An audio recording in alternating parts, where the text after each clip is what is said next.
బంగ్లాదేశ్ మాజీ ప్రధాని షేక్ హసీనా రాజీనామా చేసి దేశాన్ని విడిచి వెళ్లిన తర్వాత ఆ దేశ రాజకీయాలు అనూహ్య మలుపులు తిరిగాయి.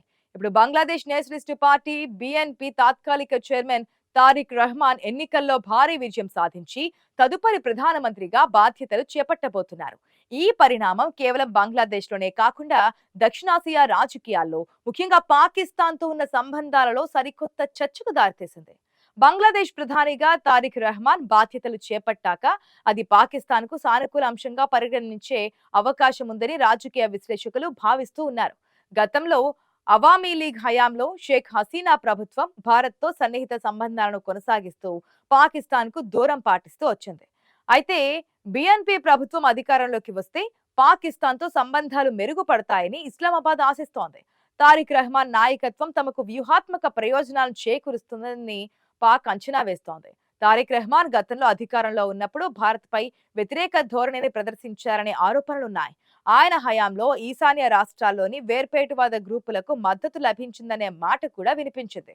ఇప్పుడు ఆయన తిరిగి అధికారంలోకి వచ్చాక భారత్ బంగ్లాదేశ్ మధ్య ఉన్న దౌత్య భద్రతా సంబంధాలపై ప్రభావం చూపే అవకాశం ఉంది. ఇదే సమయంలో పాకిస్తాన్ బంగ్లాదేశ్ ను తన వైపు తిప్పుకోవడం ద్వారా భారత్ ను దౌత్యపరంగా ఇబ్బందులకు గురి చేయవచ్చని పాక్ యోచిస్తోంది.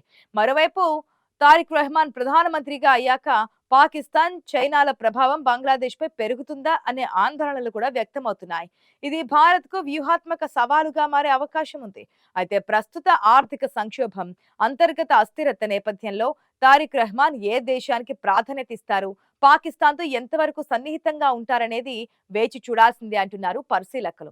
పొరుగు దేశం బంగ్లాదేశ్ రాజకీయ ముఖ చిత్రం సమూలంగా మారిపోయింది.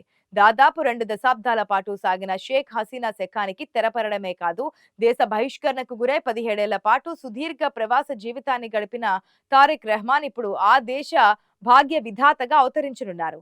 ఫిబ్రవరి 12న జరిగిన పార్లమెంట్ ఎన్నికల ఫలితాల్లో బంగ్లాదేశ్ నేషనలిస్ట్ పార్టీ భారీ విజయం సాధించింది. బంగ్లాదేశ్ రాజకీయాల్లో తారిక్ రెహమాన్ సెకండ్ ఇన్నింగ్స్ ఒక చరిత్ర అనే చెప్పాలి.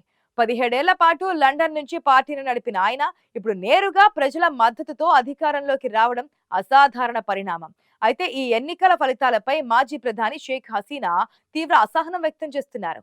భారత్ లో తలదాచుకున్న ఆమె ఈ ఎన్నికలను బూటకపు ఎన్నికలు, బాగా ప్లాన్ చేసి నిర్వహించిన ప్రహాసనమని అభివర్ణించారు. మొహమ్మద్ యూనస్ ఒక ఫాసిస్ట్ అని, ఆయన నిర్వహించిన ఈ ప్రక్రియ అంతా రాజ్యాంగ విరుద్ధమని ఆమె ఆరోపించారు. ఓటర్లు లేని ఈ ఎన్నికలను తక్షణమే రద్దు చేయాలని డిమాండ్ చేశారు. యూనస్ రాజీనామా చేయాలని ఆమె డిమాండ్ చేయడం గమనార్హం. ఇక షేక్ హసీనా వాదన ప్రకారం తమ పార్టీ అయిన అవామీ లీగ్ ను ఎన్నికల నుంచి బహిష్కరించడం వల్ల ప్రజల ఓటు హక్కును హరించారని ఆరోపించారు.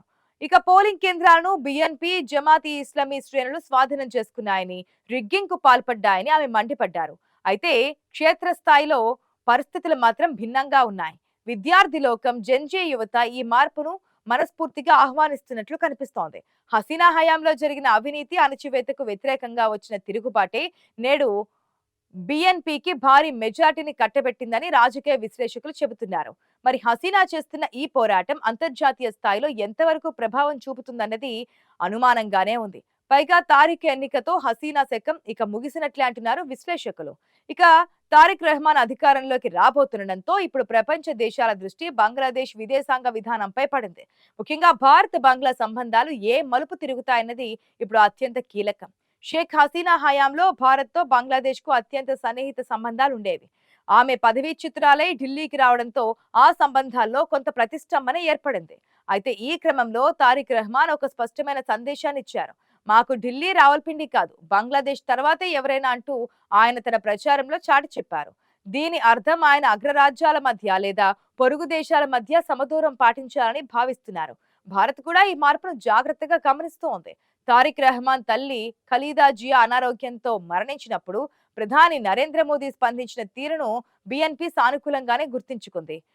ఇక తాజా అప్డేట్ ప్రకారం చూస్తే ప్రధాని నరేంద్ర మోదీ ఇప్పటికే తారిక్ రెహమాన్ కు శుభాకాంక్షలు తెలుపుతూ ప్రజాస్వామ్య, ప్రగతిశీల మరియు సమగ్ర బంగ్లాదేశ్ కు భారత్ మద్దతు కొనసాగుతోంది అని ప్రకటించారు.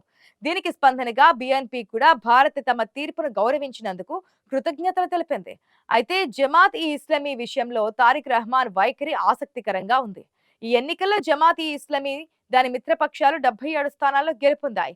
జమాత్ ఈ ఇస్లామీకి పాకిస్తాన్ ఐఎస్ఐతో సంబంధాలు ఉన్నాయనే ఆరోపణల నేపథ్యంలో ఆ పార్టీతో అధికార పంపిణీకి తారిక్ ఎంతవరకు సుముఖంగా ఉంటారనేది కీలకంగా మారింది. ఇక యూనస్ హయాంలో మళ్లీ ప్రాణం పోసుకున్న ఈ సంస్థను తారిక్ ఎలా నియంత్రిస్తారు అన్నది ఒక పెద్ద సవాల్.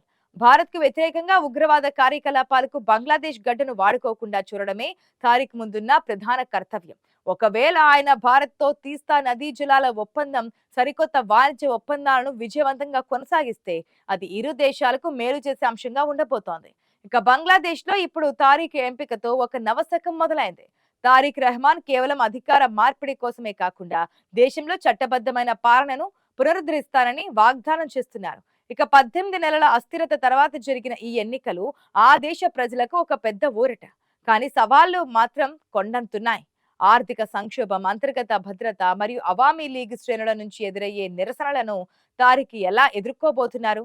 మరోవైపు మొహమ్మద్ యూనస్ మధ్యంతర ప్రభుత్వం తన బాధ్యతను పూర్తి చేసి అధికార పగ్గాలను ప్రజాస్వామ్యయుతంగా ఎన్నికైన ప్రభుత్వానికి అప్పగించడానికి సిద్ధమైంది. ఇక ఈ ఎన్నికల్లో జమాత్ ఈ ఇస్లామీ 77 స్థానాల్లో గెలుపొంది పార్లమెంట్ లో ఒక బలమైన విపక్షంగా లేదా భాగస్వామిగా మారే అవకాశం ఉంది. ఈ ఎన్నికలతో పాటే జరిగిన రాజ్యాంగ రిఫరెండం కూడా విజయవంతం కావడం గమనించాల్సిన విషయం అంటున్నారు పరిశీలకులు. దీనివల్ల బంగ్లాదేశ్ రాజ్యాంగంలో కీలక మార్పులు రాబోతున్నాయి. తారిక్ రెహమాన్ తన మేనిఫెస్టోలో చెప్పినట్లుగా బంగ్లాదేశ్ ను ఒక అభివృద్ధి చెందిన దేశంగా మార్చాలన్నా, శాంతి భద్రతలను కాపాడాలన్నా పొరుగు దేశాల సహకారం చాలా అవసరం. ముఖ్యంగా భారత్ తో శత్రుత్వం కంటే స్నేహమే బంగ్లాదేశ్ కు ప్రయోజనాలకు మేలు చేస్తోంది. అయితే ఇన్నాళ్ళు అన్ని రకాల సాయంతో ముందున్న భారత్ ఇప్పుడు కూడా అలాగే ఉంటామని భరోసా ఇస్తోంది. కాకపోతే మొన్నటిదాకా బంగ్లాదేశ్ లో మైనారిటీలను, హిందువులను చంపుతుండటంతో ఏటా బంగ్లాదేశ్ కోసం మన బడ్జెట్ లో కేటాయించిన మొత్తాన్ని తగ్గించి షాక్ ఇచ్చింది. మతాలు వ్యక్తిగతం, కానీ దేశం అందరిది అంటూ ఆయన ఇచ్చిన సందేశం మైనార్టీలలో భరోసా నింపుతోంది. మరి తారిక్ రెహమాన్ తన రెండో ఇన్నింగ్స్ లో ఏ రకమైన ముద్ర వేస్తారు? 17 ఏళ్ల తర్వాత మళ్లీ పగ్గాలు చేపట్టిన బిఎన్పి దేశాన్ని ఎలా ముందుకు తీసుకెళ్తుందన్నది ప్రపంచం ఆసక్తికరంగా గమనిస్తోంది.